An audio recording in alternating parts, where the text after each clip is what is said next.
Hi, my name is Shota. And I'm Amber. Welcome to the Kotatsu Club podcast. Where we talk about all things Japanese language and other stuff too. Yeah, what's up, Amber? Not much, Shota. How are you today? I'm good. We have our laptops open in front of us because what are we talking about today?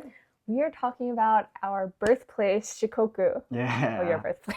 Yeah. So, as I talked about 2 episodes ago, Yeah. I am from Shikoku, Ehime Prefecture, to be more specific. And Amber, you have I lived in Kochi. origin in Kochi as well. But it's a special place for you. Why? Yeah, so it's the first place that I lived in Japan when I moved here. So Right. it kind of feels like my Japan hometown. It is, right? Yeah. So yeah, we both have ties to Shikoku, we're like extremely biased. Yeah. About that place, and I don't know. We want to talk about it because there's not much lights are shined at Shikoku. I feel like. For sure, it's a super hidden gem. It's a really underrated place, and there's so much to see and do there that I think if you're coming to Japan, it should be on your radar. I almost don't want to talk about it Right? publicly, but at the same time, I truly think it is a good place for people with certain attributes. For example, like looking for like serene and tranquil lifestyle seekers, or if you want to like significantly improve your Japanese. Yeah. From like language learning perspective, I think it's like a really good place to live. So we would like to talk about it in this episode. For sure. It's filled with a lot of really good nature. And because it's so isolated, it's very like the culture of Shikoku is kind of unique, and it's very strong and preserved in a way that you might not find in like Tokyo. Also, people are super friendly in Shikoku, which is one of my favorite things. Exhibit A. Oh, that's good. That's good. Yeah. Especially Kochi. Kochi people are known for being atatakai, or like warm and friendly. Yeah. But anyway, I wanted to share some sightseeing things. But first, maybe we should do a little like intro about Shikoku, like what. Oh yeah. What prefectures are there? Like where is it? How to get there and stuff like that. Right. So Shikoku is the smallest of all 4 main islands in Japan, and it's made up of It's made out of rocks. It's an island. Yeah. 4 different prefecture: Ehime, Kagawa, Tokushima, and Kochi. Yeah, they're pretty unique. Shikoku means 4 nations, right? Because back in the days in feudal Japan, these were individual nations, right? Yeah. This is why the whole island collectively is called Shikoku. How would you describe the climate of Shikoku? I really liked the climate of Shikoku. So Me too. It's kind of like it doesn't get too cold in the winter, though it depends on which part. So when I lived in Kochi, I think it only snowed once that whole winter. Kochi is very warm, yeah. Kochi was warm.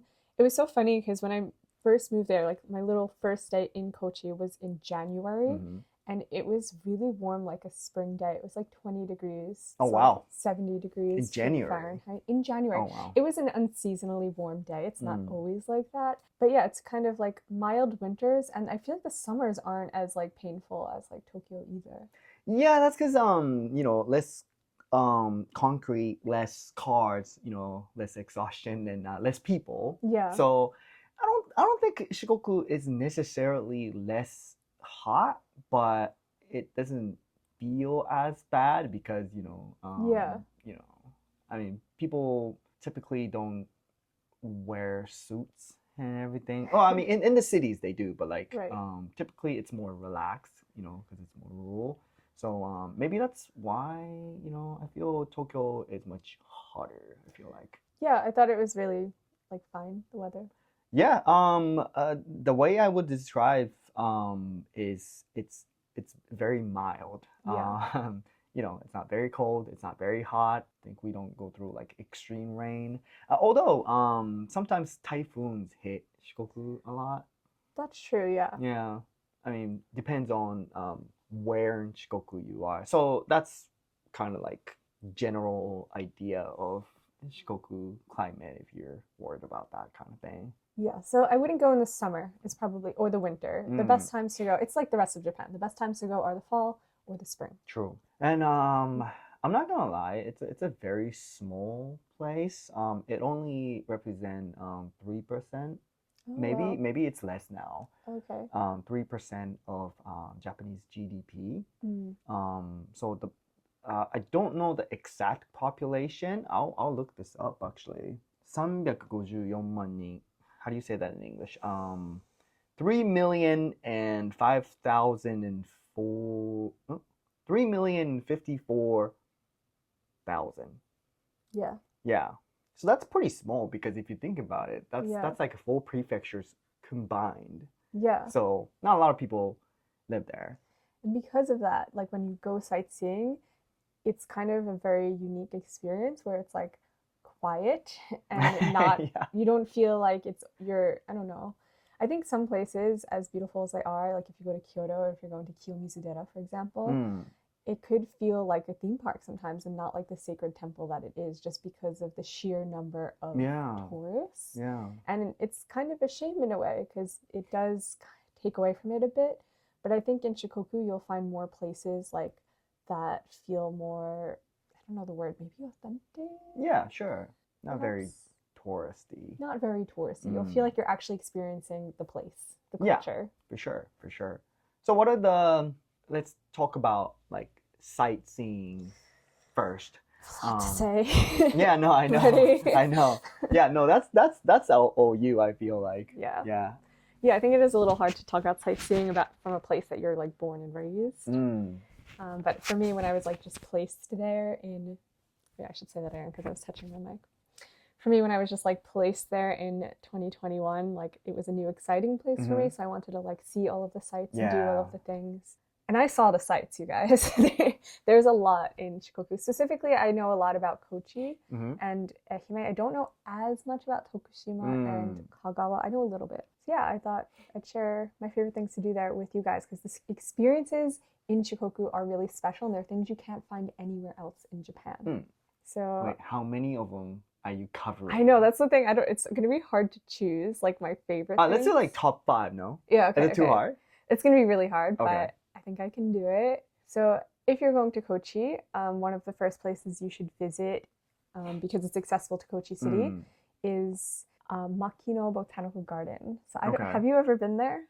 I don't think I have. I can't say I Okay. have. Yeah. I might have, like when I was little, but yeah. It is the most beautiful botanical garden I've ever been to my entire life. So it's on a mountain, and it's dedicated to Makino Sensei, who is they call him the father of botany in Japan. You know him? Yeah. There's a show about him. Yeah, there's a show about that. Yeah. Oh, that's him. Okay. Yeah, yeah. Sorry. He's from Kochi. And so they have a whole shokubutsuren dedicated to him, a whole botanical garden dedicated to him in Kochi on a mountain with the most insane views you've ever seen.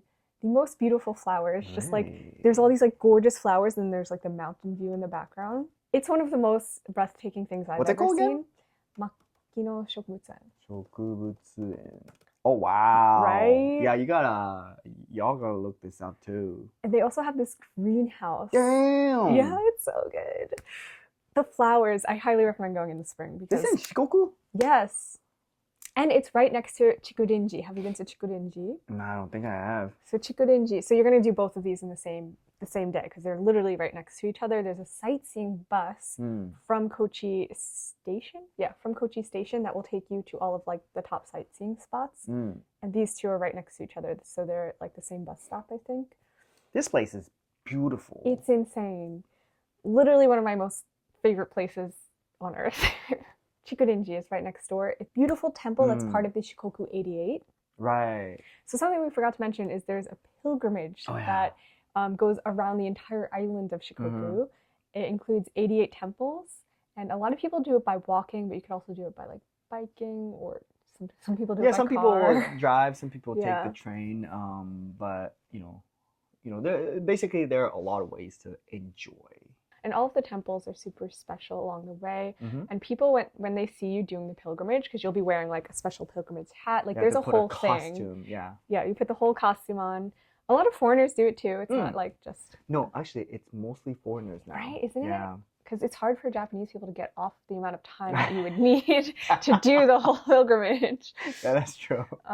Mostly Europeans, yeah. not Americans either.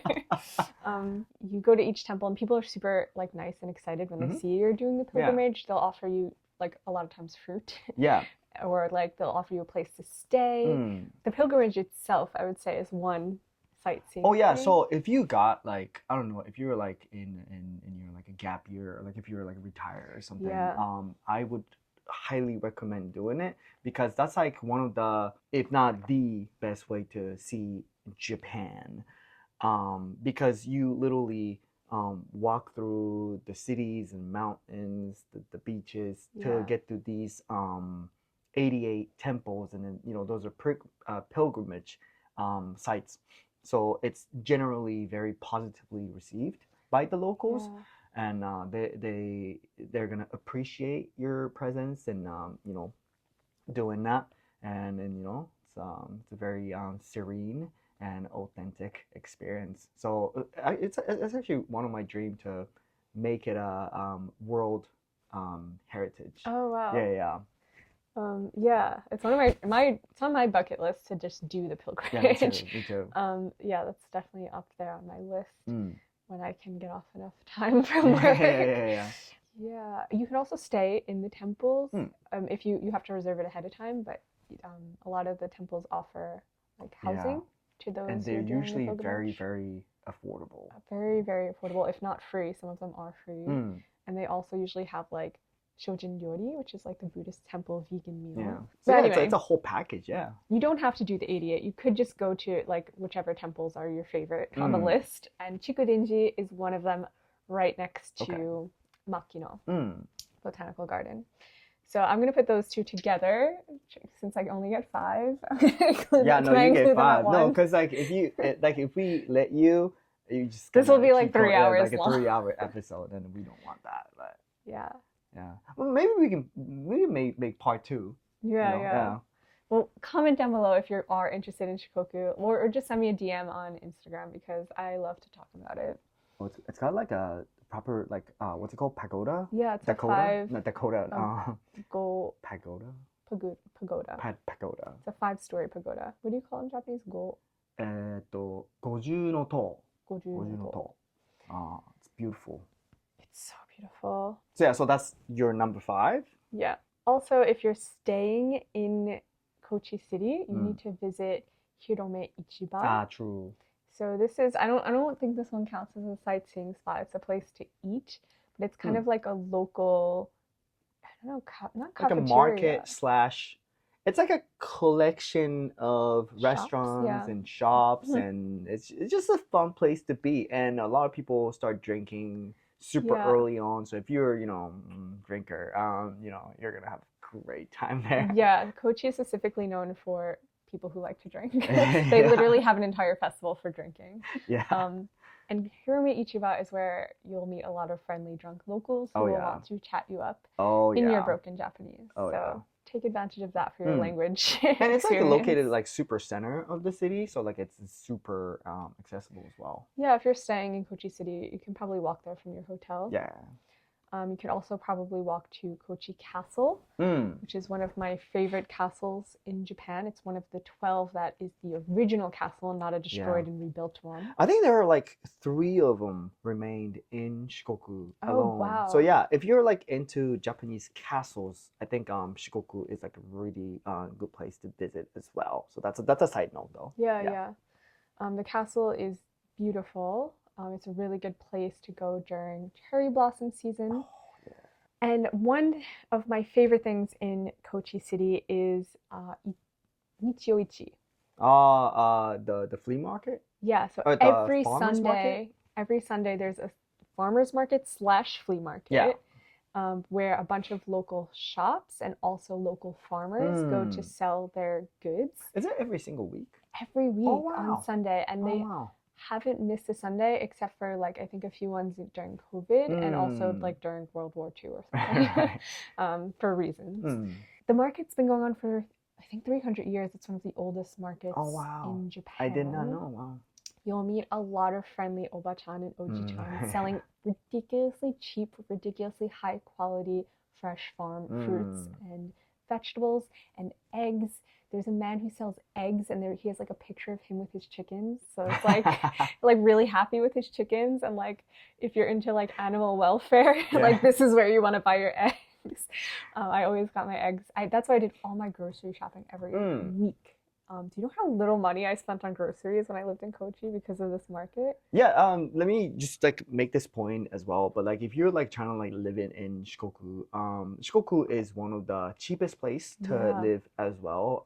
The rent is pretty low. The average throughout all full prefecture is a little over 4만, which is 40,000 yen. Yeah. In USD, 280, something like that. Yeah. Right now, the current conversion. So like that's how cheap it is to rent an apartment in Shikoku. It's so ridiculously cheap. I couldn't believe like how much money I had because my salary was only 25,000 USD a year, which if I was in the US, I would be living in poverty. Right. But in Japan, or in Shikoku specifically, it felt like more like I had a USD salary of like 50,000 USD with my spending power. Yeah. So yeah, it's really cheap, and all of these sightseeing things that I'm mentioning are insanely cheap. Like at Hirome Ichiba, I would get lunch for like 350 yen each day, and that's like $2 USD. Yeah. For like an entire lunch set. So yeah, if you're into that kind of dining experience, maybe you won't be able to find like 3-star like a Michelin restaurants, maybe in the cities, but in general, that's the kind of vibe. So for sure, yeah. And at the like Sunday market that I was just talking about, they have like a taco stand. There's this couple that like lived in LA for a little bit, and they're really? like fluent in English, and they just taco. They just have a taco I thought you meant stand. like octopus. Not like takoyaki no taco. Yeah. Like LA no taco. Like tacos. Los tacos. Yeah. So they have like a little taco stand that I would go to like every week and get tacos, which are super cheap. And all of these things, like the admission prices to like the Makino Botanical Garden are like 1,000 yen or less. So like you can travel Shikoku for super, super cheap. That's true. It's a really good budget travel spot in Japan. Probably in all of Japan, it's like cheapest place to travel. Can be, yeah. So Shikoku as a whole, great travel place for nature lovers and great travel place for budget travelers. For sure. Okay, so that was your number 4? Yeah, I guess number 4 would be Nichio-ichi. And Hirome. Or like a city of Kochi sightseeing spots, because they're pretty like condensed, right? Yeah, that's just in Kochi City. Okay. All right, I'll let it slip. So there's Kochi City, and then there's Kochi Prefecture.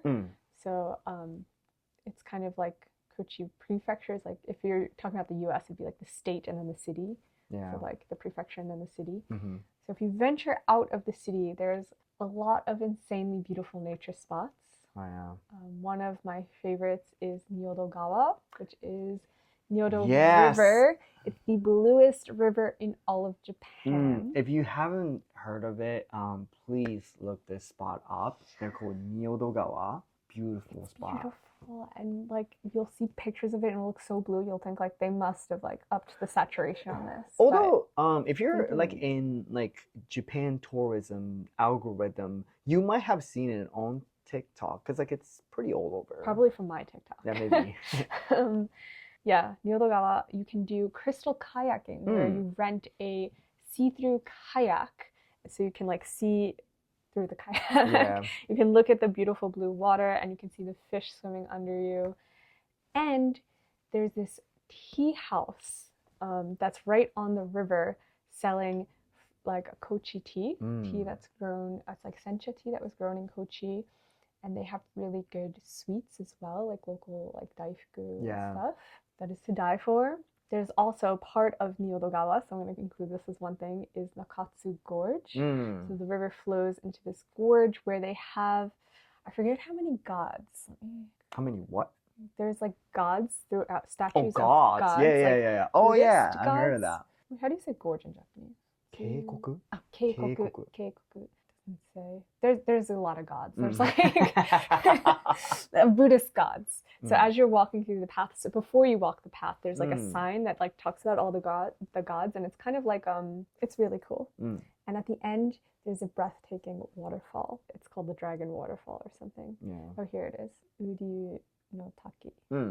Okay. Also part of Nyodogawa, but separately than from Nakatsu Gorge, is Nikobuchi Falls.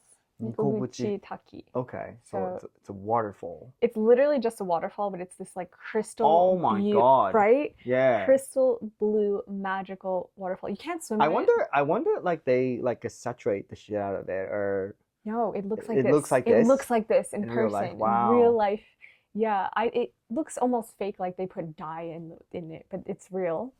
Wow. It's because of some algae that like grows in the river.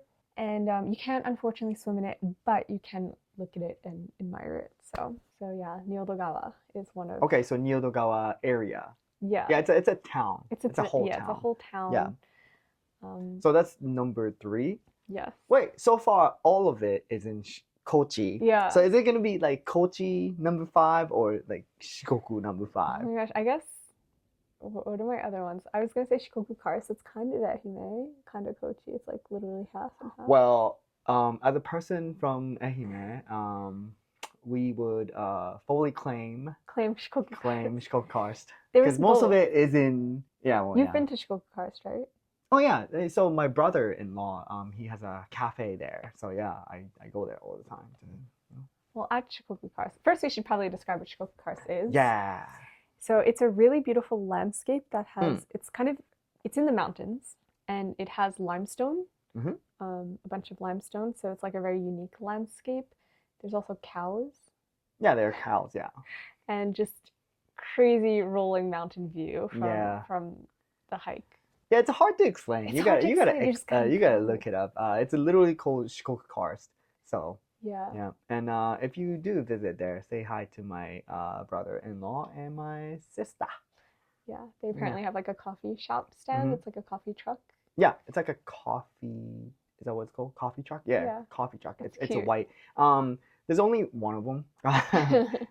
And I think there's another like mom and pop kind of like a gift shop nearby, but yeah, it's not very hard to find. So.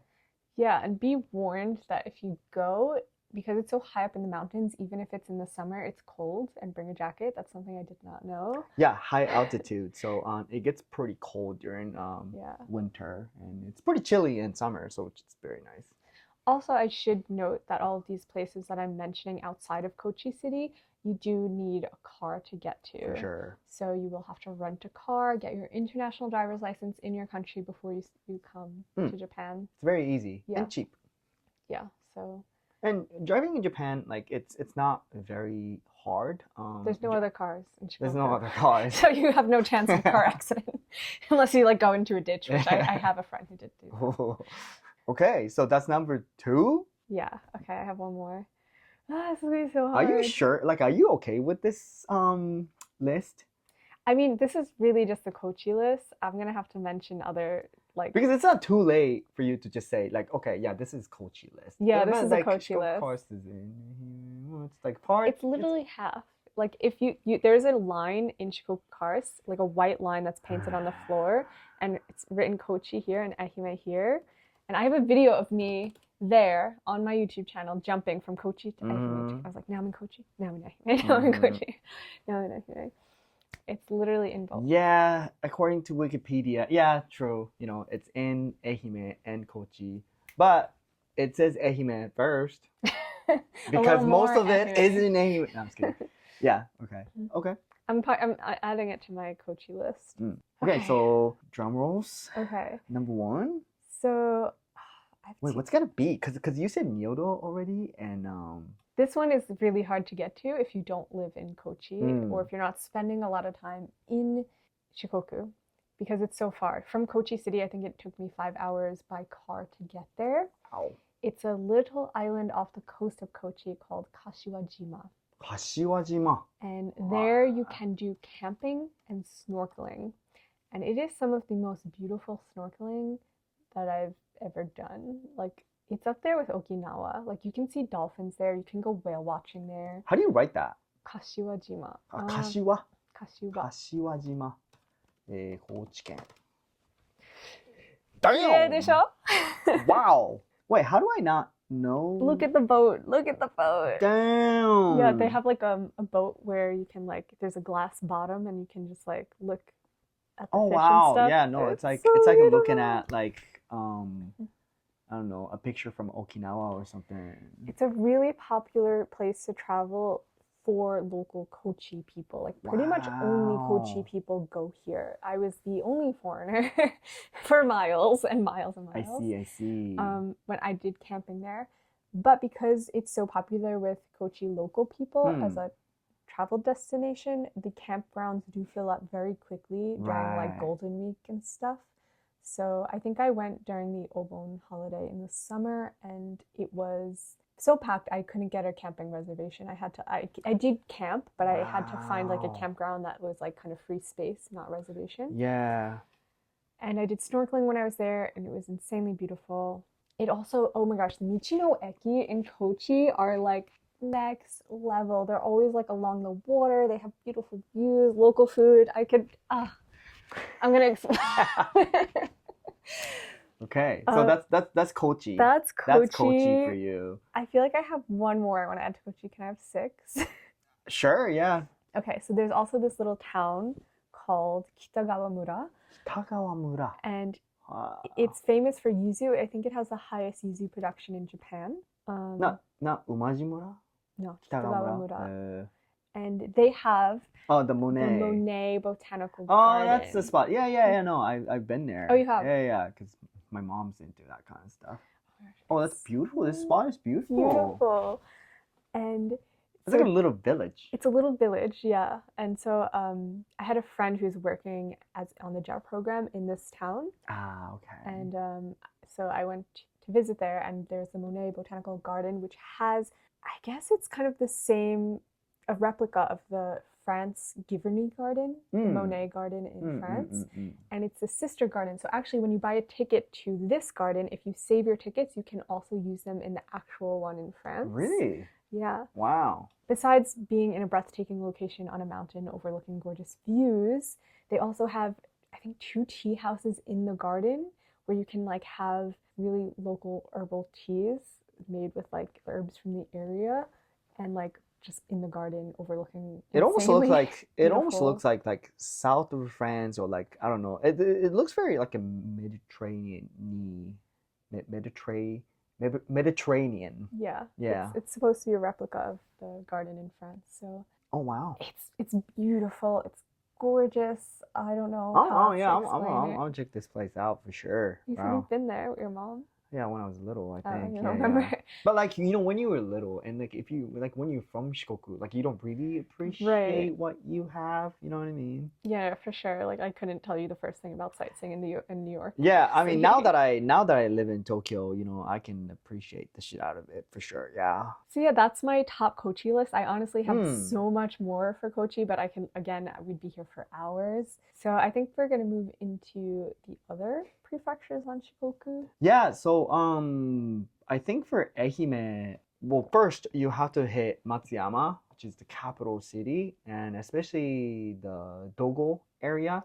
That's where Dogo Onsen, the Dogo hot spring, is located in. And Dogo Onsen is, I think it's the oldest hot spring in Japan. Yeah, it's got like crazy history, and the building is very, very cool to look at. I think the bathhouse from Spirited Away. Spirited Away is modeled after that building. Yeah.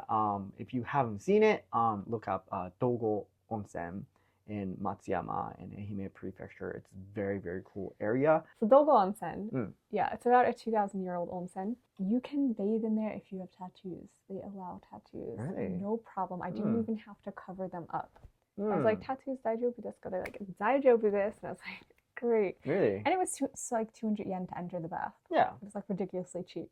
That whole little area, I think, around Dogo Onsen is just like a really cute little sightseeing area where you can walk around. They also have that like Bochan train thing. Bochan Densha, yeah. And they have the castle, Matsuyama Castle. Matsuyama Castle, Matsuyama which is Jo. one of the most famous castles in Japan. You know, because it's got like unique structure. You know, so you know, check it out. It's pretty majestic. Majestic is the right word. Pretty majestic. Yeah, I remember the first castle I ever saw in Japan was Osaka Castle, and I was so disappointed because when you go inside, It's got an elevator. it's yeah, when you go inside, it's literally like a gutted, like it was gutted and turned into a museum. And Yeah. it's so crowded you can't even walk. That's just a business. Oh my gosh, it was horrible. I was like, this is what castles are like in Japan. I was like, I'm never going to a castle again. No. It's not.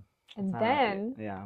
I went to Kochi Castle. I was like, oh, okay, Good. okay, this is what actual castles. Kochi like. Castle is smaller, but like it's got like very like authentic, like a traditional feel to it. It feels like a castle. It not feels like like a gutted castle. museum. Yeah. It's like. And Matsuyama is kind of the same vibe. Except we're bigger. Except it's bigger. Hey. And it's famous again for mikan. So when you go to Matsuyama Jo, you can get mikan juice on tap.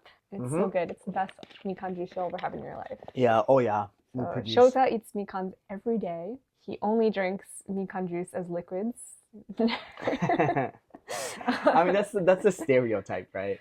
But we do produce. Okay, so one of the culture shock in Tokyo was that I didn't know mikan was that expensive because you get like a box full of mikan. Like I grew up on a farm, you know. My grandparents they produce mikan as well. So like it's like Burton, you know. You have to go through a burden.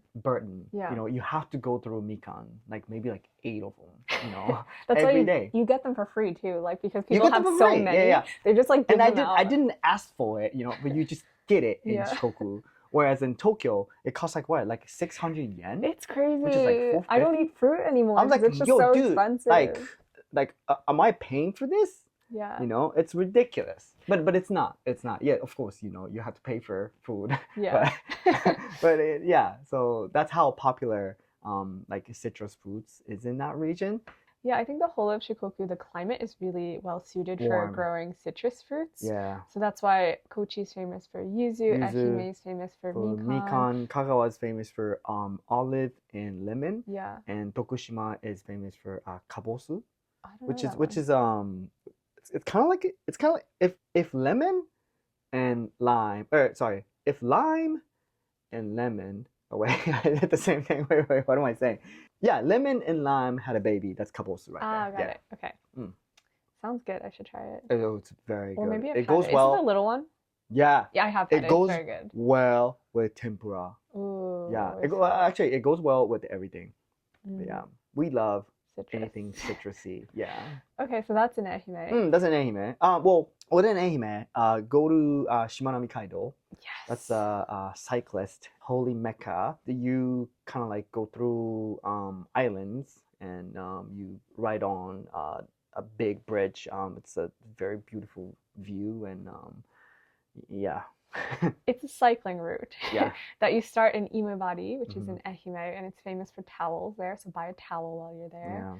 Yeah. And you ride your bike from Ehime to Honshu, so to the main island of Japan, through Hiroshima. all these tiny, cute little islands that again are all famous for little different things and have special sightseeing things on each island. Shimanami Kaido is actually, to this day, my favorite thing I've ever done in Japan. Oh yeah, Shimanami Kaido. Easily. Shimanami Kaido is beautiful and fun, and you get a lot of exercise done. So. And it's similar to the pilgrimage, where when you're doing the cycling route, like people along the way are kind of cheering you on and super friendly. Oh yeah. You'll probably receive a lot of citrus fruits on your journey.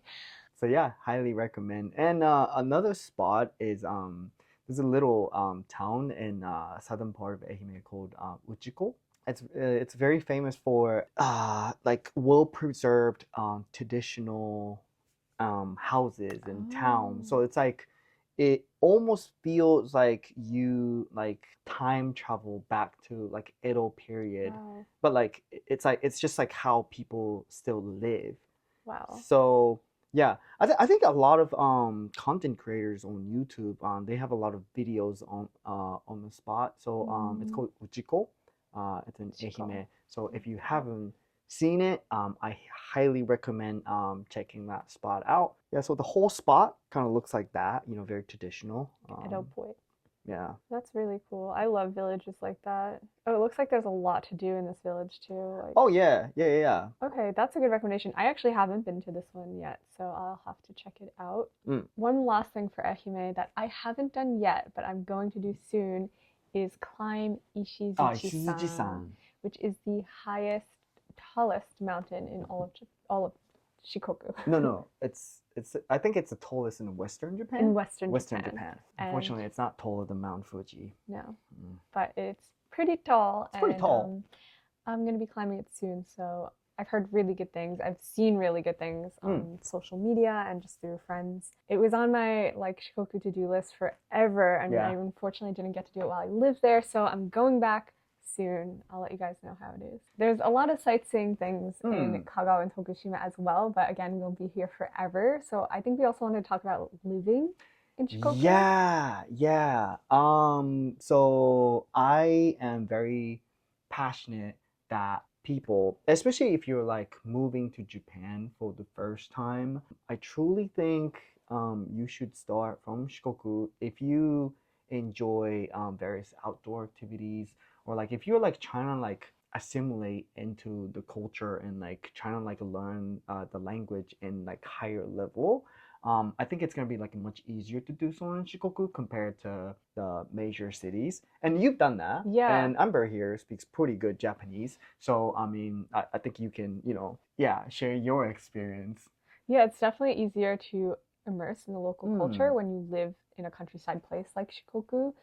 Especially Shikoku being so isolated, there's not as many people who speak English there, and so you'll actually get spoken to in Japanese, and you'll get a chance to speak in Japanese.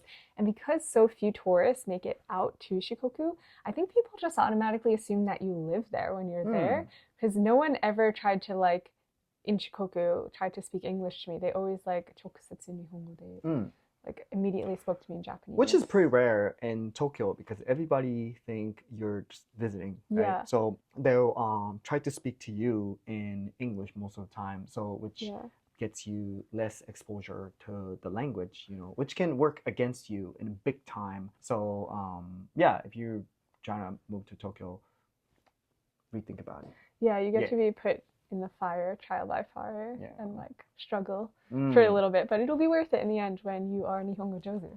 Yeah, but because like Shikoku is like much more rural and the communities are like tightly knit, you know, like words travel like much faster, and especially in smaller communities. So I feel like if you need help, like the people around you will be more willing to like help you out with the resource they got. And it's truly crazy and wonderful how no matter where you go in Japan, like you can find this American person. Yeah. You know what I mean? This like a random ass American person, like no matter where you go. Well, it's mostly like because of the jet program, and some, you know, some people like just like stick around. I think that's a good thing too about living in a rural place like Shikoku.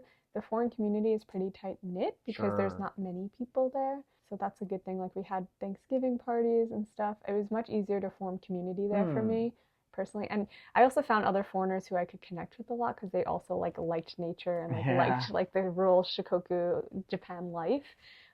That's a little harder for me to find people like that in Tokyo. But again, it's really depends on the person because there are people who like thrive in Tokyo and prefer to be here. For sure. Yeah, it's not for everyone. It's not for everyone. It's for a specific type of person. Comment down below if you are that type of person. I want to know. I want to meet you. But like, I really want to say this though. Shikoku is truly wonderful if you're into outdoor activities. Like, because if you think about it, right, it's an island where it snows. It's got beach that gets big enough wave to surf, right? Yeah. We have a lot of spots to surf as well. And you can enjoy scuba diving. You can hike. You can climb mountain. You can camp. Yeah. I mean, can you think of any place in the world? Maybe New Zealand, but well, no surfing though. No surfing. I don't know. Yeah, I don't know. But you can cycle. They got the waterfalls, the Nyodogawa, so there's like river activities and camping, and yeah, the snorkeling in the ocean. It's You It's can pretty island hop. dynamic. Yeah. Can you island hop in Australia, huh? Via bicycle. Yeah. Like it's pretty amazing. Yeah. So it's fact that a lot of people do move to Shikoku because of that reason. So like if you're like, I don't know, if you're like a surfer slash like snowboarder slash I don't know, hiker, yeah, so if you like that type of person, I think you're gonna enjoy Shikoku very freaking much. Yeah. And compared to other places in Japan, it's a lot less crowded because it's like less known. It doesn't cost much to live there. And if you get a local job, that's one of the downsides. Right. But if you get a local job in Shikoku, the pay's not that great compared to other major cities, but the cost of living is lower. But like if you have like I don't know, A remote job. yeah, like a I don't know, like a dividend income, from stock you got 10 years ago. Or maybe social media. Or maybe like a social media. Or like if you have like a tech job and like you Right. can earn even like a couple $100 online. Right. It like stretches so far. That's gonna cover your like rent. Yeah, yeah. Couple $100 I'm talking about. Yeah. So if you think about it, it's doable. Pretty good deal. Yeah, it's a pretty good deal. So that's like one of like the very big reasons to live in Shikoku. And like Amber talked about, the communities are like pretty tidy knit. So the people are honestly it's the main reason I love Shikoku. Yeah, people are like pretty warm there. I don't know. I would get approached on the streets all the time in Shikoku. Yeah, like I talk to people all the Can you teach time. me English? I'm like, sure. Random person on the street. Yeah. Oh, and if you are an English speaker, I think most of you are, if you're watching this, being able to speak English is rarer commodity in Shikoku. It is a rare commodity in Japan already, but in Shikoku, it's like a rarer commodity. A lot of people like leverage that and like open up their like English schools and whatnot. So yeah, I guess you can take that route as well. That's true. Yeah, you could start a business. Yeah, you can start a business there. Yeah, I think another thing that you cannot forget that the population is dying out, so the communities are like getting smaller and smaller, which is a bad thing. Right. But if you think about it, all the municipalities and local governments like offering a lot of help if you're like moving like into Shikoku in general, and you're gonna be like welcomed because like you're needed there, right. like they need people. They need a people. Workforce. And when you live in cities like Tokyo and Osaka, sometimes like you feel like nobody, and because you're in like a bigger pond, right. It's like a small rock. But if you are in I know this guy, British guy actually, he lived in this town in Kochi. It's actually my ex-boyfriend. Could be. Cut that out. I won't. He lived in a town of 200 people, which is the smallest local municipality in Japan. Wow. Yeah. Imagine how much help he got from the locals. He got a car from the locals for free, because, they were like, oh, okay, you from the UK or whatever, like you don't speak the language. You need help, right? You get a car. And you get a car. No, like it wasn't like an old like K car, but still, people will be more eager to help you. Obviously, like you have to be like nice to them and everything. Like you have mean British people cars. Only nice British people get cars. Like I'm not saying like people are nicer, but like it's just like a natural occurrence that like when you're in like a smaller community, people are more keen to help you out, and you will have bigger impact and you will have bigger presence in the community. So like if you enjoy bringing something to the table, if you enjoy giving something back to the community and exchange communication and stuff like that, I think you will enjoy living in Shikoku a lot. Yeah, that's what I have to say. Yeah, it's really good for I think a lot of the towns are doing like revitalization things. Hmm. So like Shota said before that the government will like help you if you want to move to these towns. I Hmm. think in Kochi, like if you want to be a farmer, they're like giving away free Oh farms. yeah, a lot of abundant farmlands and a lot of abundant houses. Yeah, a lot of Akira that Yeah, need Akia. renovation. Akia, Akia. Akia. Akia ね。Also, yeah, again, like Shota said, because there's so few people, like as the foreigner, you're gonna stand out a lot. People But in a will, good way. yeah, in a good way. Like people want to talk to you, they want to know why you're there. I remember this one time I was on a hike in Kochi in the middle of like nowhere, and there was just like this Oji-san who was just like he had his little camp set up, he had a Oh. van, he's like making toast on the fire, and Oh, cool guy. yeah, yeah. When we like went up the mountain, he said like "ah konnichiwa," and we were like "ah konnichiwa," and then like we went up the mountain. We saw an inoshishi. That's for another video. Yeah. We came down the mountain, and we came down the mountain. He was still there, and he goes, "Kohi," and we're like, "Oh yeah, yeah, we'll have coffee with you." And then he found out we spoke Japanese, and like that was it. We had coffee together at his little camp set up. He made us toast, Mm. and And it's not uncommon. no, and we just had this like really nice connection moment with this like random Oji-san in the woods. But it's one of the most special memories I have from Kochi, Oh, that's good. and I have a lot of memories like that. Another one that stands out is I was doing sightseeing, I guess, in a random town again. I was in random towns a lot. And I was trying to find this one specific cultural house that I wanted to go like sightseeing in this house. Mm. And unfortunately, it was closed. And so I was walking back and I see this like sign that in Japanese says like fruit farm. I'm like, oh, fruit farm. That sounds like a cool thing we can do since we can't go to this cultural house. And we're Yeah. like looking at it. We hear some dogs barking. There's no one there. So like, I guess it's like, I guess it's kind of closed. And then we just walk back to our car. Uh-huh. And then there's this old man. He just starts. This Oji-san. He comes and he goes, "Gaijin-san,"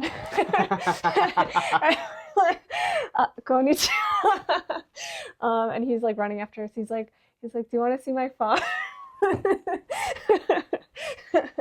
Mr. Yeah. Foreigner.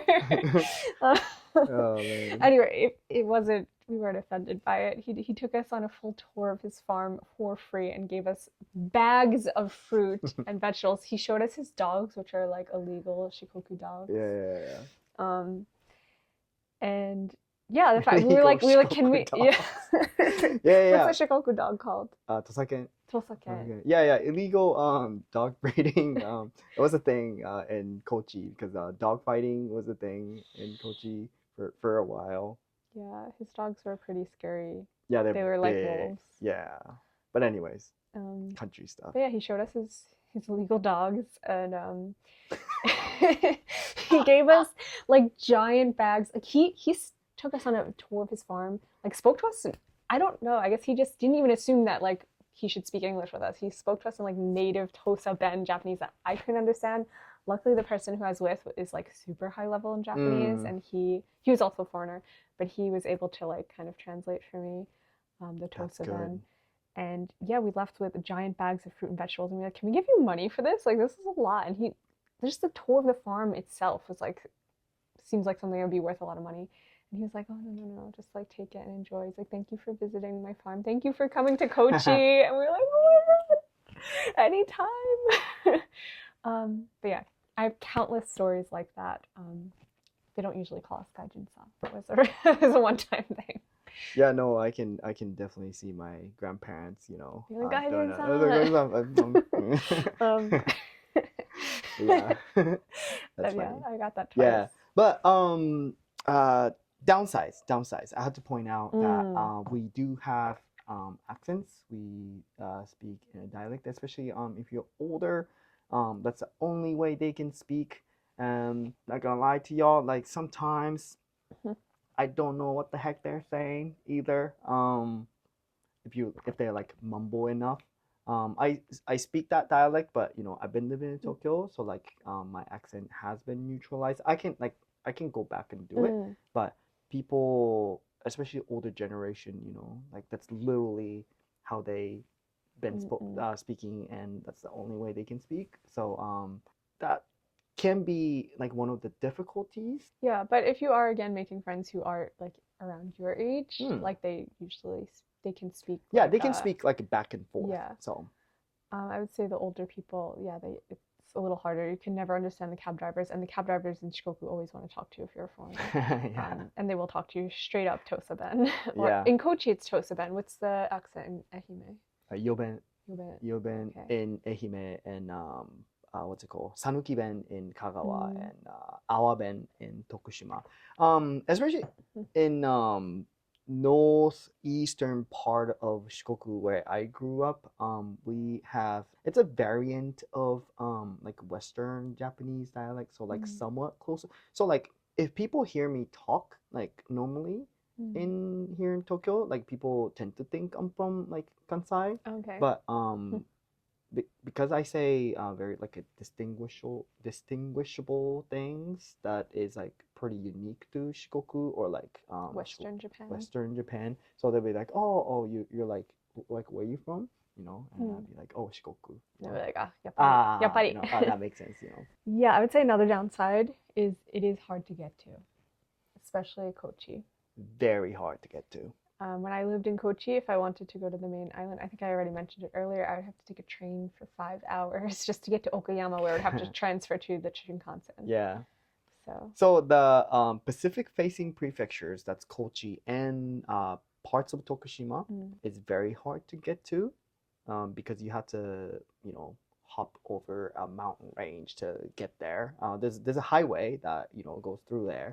But it still takes like a couple hours to get there. Keep that in mind, that it's a like car oriented economy. So yeah, I do recommend if you're going to Shikoku to like do sightseeing around Shikoku. Don't just like plan like 1 or 2 days of your Japan trip in Shikoku. It's not enough, especially if you're traveling all the way there. You will need to rent a car to do live there. That's the solution. Live there. Just live do there what I and did. never leave. Honestly, I got to see so much. I want to live there again someday. I hope I can. Yeah, but I mean, honestly, it's a pretty good place to live. I feel like, you know, the living pace is slower. You know, people are pretty chill. Oh my gosh, yeah. Would you be like? Let me know if it's a good idea. You know, maybe I can like buy up like a bunch of like abundant houses, like farms and whatnot, and just like start like retreat, and people can like come.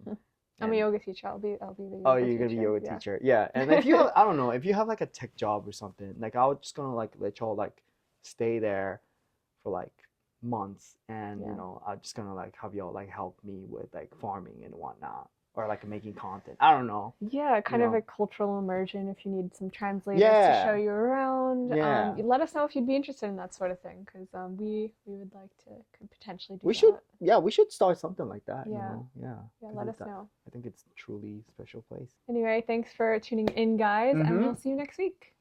Oh, and don't forget to email us at kotatsupodcast@gmail.com if you have any questions. Yep. Go check out Shikoku. Live there. Peace. Bye. Bye.